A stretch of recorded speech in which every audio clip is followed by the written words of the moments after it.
Once upon a time in a small town, there was a humble chicken farmer named Bob. Bob was known for having the happiest chickens in the entire county.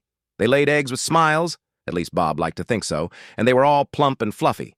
But Bob had one problem. He had a chicken that refused to lay eggs. No matter what he tried, she just sat there on the fence, staring off into the distance like a tiny, feathery philosopher. Bob named her Henrietta. One day Bob, fed up with Henrietta's egg-laying strike, decided to try something drastic. He called in the local chicken whisperer, a man named Dr. Kluckstein, who claimed to communicate with chickens using a combination of gentle clucking sounds and interpretive dance. Dr. Kluckstein came to the farm, did his thing, and after an hour of spinning in circles and clapping his hands, he turned to Bob and said, "Your chicken is a genius." "A genius?" Bob asked, skeptical. "How can a chicken be a genius?" Dr. Kluckstein nodded gravely. "Henrietta has solved the chicken and egg problem." Bob gasped. "You mean she knows which came first?" "Exactly, Doctor," Kluckstein said, "but she refuses to share the answer." Bob couldn't believe it. He begged Henrietta for the answer.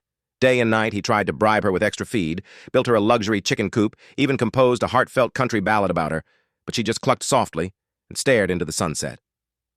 Word got out about Henrietta, the genius chicken. Soon, scientists, philosophers, and curious onlookers from all over the world came to visit the farm. They pleaded with Henrietta to reveal the answer to the age-old question, but she remained silent, looking wise and slightly smug.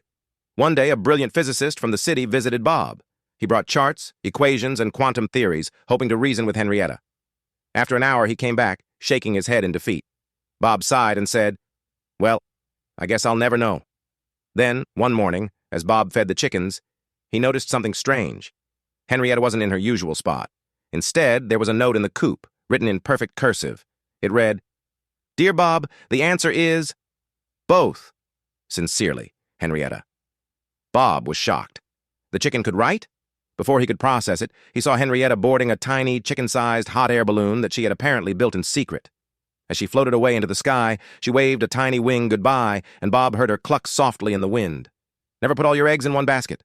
And from that day on, Bob never did.